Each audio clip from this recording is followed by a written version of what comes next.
ሰላም ጤና ይስጥልን ክቡራትና ክቡራን ተመልካቾቻችን በሰበር ዜና ተገናኝተናል።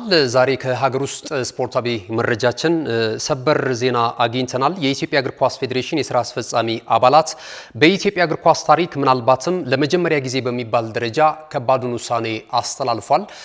እንግዲህ ያለፉትን የውድድር አመታቶችን ከግምት ካስገባን እንደዚህ አይነት ሰበርና መረጃዎች ተመልክተን አናቅም በሀገር ውስጥ ስፖርት ላይ ማለት ነው። እንደዚህ አይነት ከበድ ያሉ ውሳኔዎችን ማለት ነውና ከደቂቃዎች በፊት ይፋ በሆነ መረጃ መሰረት የኢትዮጵያ እግር ኳስ ፌዴሬሽን የሥራ አስፈጻሚ አባላት ተከታዩን ውሳኔ አስተላልፈዋል። የኢትዮጵያ ዋንጫ ባለክብሩ ሲዳማ ቡና ዋንጫው እንደተሰረዘበት እየተገለጸ ይገኛል። ለሲዳማ ቡና እግር ኳስ ክለብ ደጋፊዎች እጅግ በጣም አሳዛኝ ነው የሆነው። አስቀድሞ እንግዲህ በኢትዮጵያ ፕሪሚየር ሊግ ላይ በተለይ የፋይናንሻል ፌር ፕሌይን መተዳደሪያ በኢትዮጵያ እግር ኳስ ፌዴሬሽን ጸድቆ ስራ ላይ እንደዋለ ይታወቃል።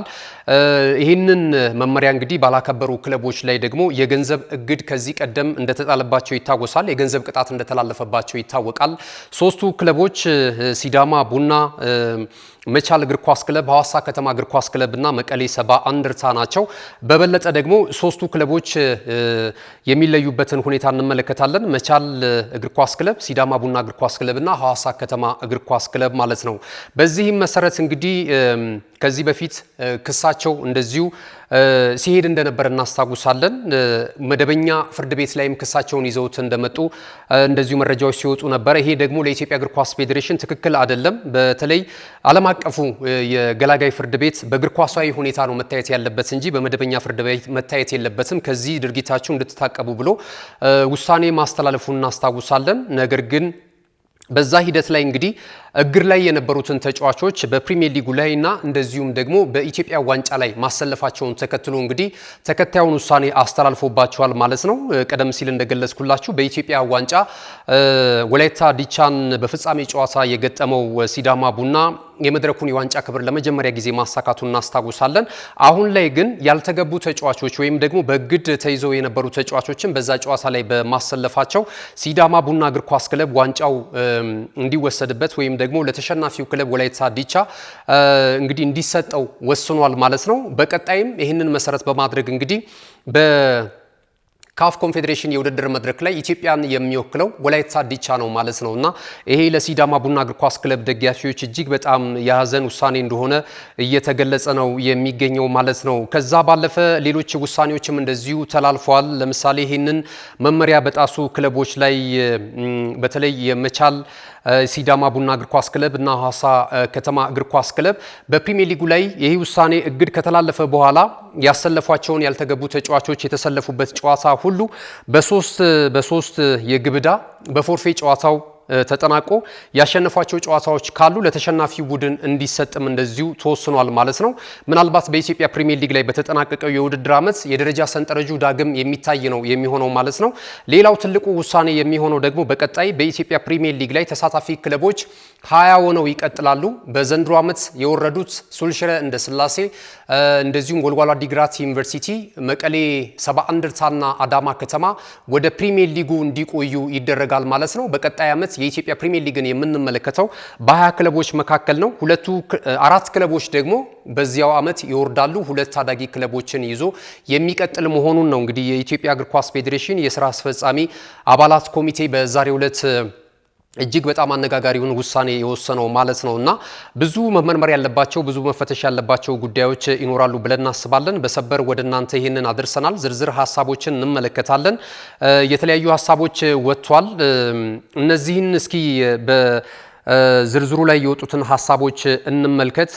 እንግዲህ የኢትዮጵያ እግር ኳስ ፌዴሬሽን እንደሚከተለው ነው እንደወረደ አነበዋለሁ። በኢትዮጵያ እግር ኳስ ፌዴሬሽን ጸድቆ ስራ ላይ የዋለው የኢትዮጵያ ፕሪሚየር ሊግ የፋይናንስ አስተዳደር መመሪያን በመተላለፍ የተወሰነባቸውን ውሳኔ ይግባኝ በማለት የኢትዮጵያ እግር ኳስ ፌዴሬሽን የይግባኝ ሰሚ ኮሚቴ አራት ክለቦች ላይ ማለትም በመቻል ስፖርት ክለብ፣ ሐዋሳ ከተማ ስፖርት ክለብ፣ ሲዳማ ቡና ስፖርት ክለብ እና መቀሌ ሰባ እንደርታ ስፖርት ክለብ ላይ የተወሰነውን ውሳኔ ያጸና ቢሆንም ሶስቱ ክለቦች ማለትም መቻል ስፖርት ክለብ፣ ሐዋሳ ስፖርት ክለብ እና ሲዳማ ቡና ስፖርት ክለቦች ከኢትዮጵያ እግር ኳስ ፌዴሬሽን መተዳደሪያ ደንብ ውጪ ጉዳዩን ወደ መደበኛ ፍርድ ቤት በመውሰድ ክስ በመመስረትና ውሳኔውን በማሳገድ እግድ የተጣለባቸውን ተጫዋቾች በሶስቱ ክለቦች ተሰልፈው እንዲጫወቱ ማድረጉን የኢትዮጵያ እግር ኳስ ፌዴሬሽን የሥራ አስፈጻሚ ኮሚቴ አባላት በቀን 24/10/2017 ዓ.ም ባካሄደው አስቸኳይ ስብሰባ ላይ ገምግሟል።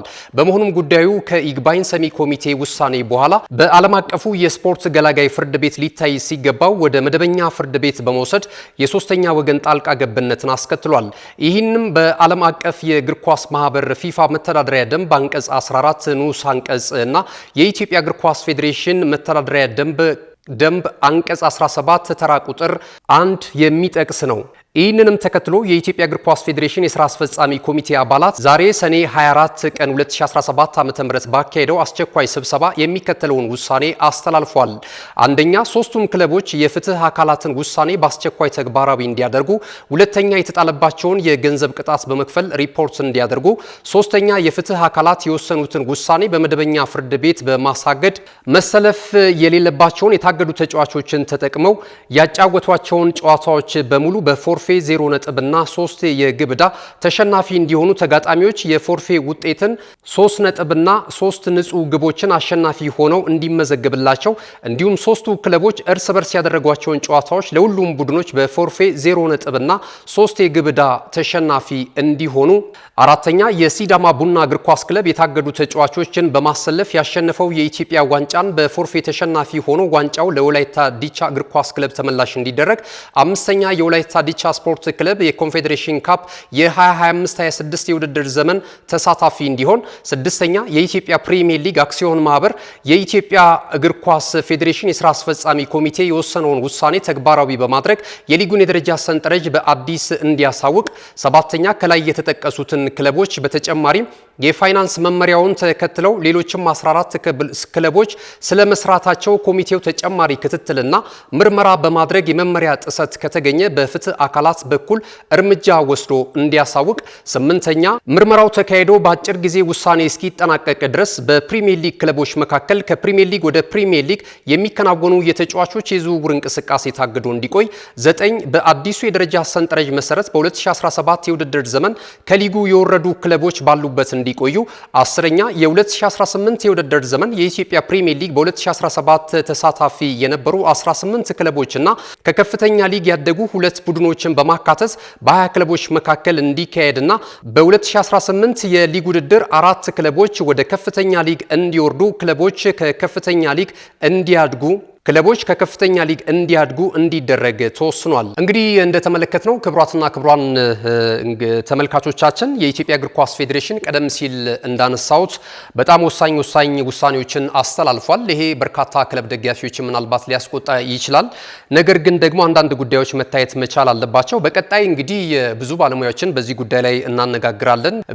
በነገው የስፖርት ዜና ጎጃችን ላይ የተለያዩ መረጃዎችን ይዘንላችሁ የምንመጣ ነው የሚሆነው። በሰበር ያገኘነው የሀገር ቤት ስፖርታዊ መረጃ የኢትዮጵያ እግር ኳስ ፌዴሬሽን ይፋ ያደረጋቸውን የቅጣት ውሳኔዎችን በተመለከተ ነበረ። ስለተከታተላችሁን እናመሰግናለን። መልካም ጊዜ ይሁንላችሁ።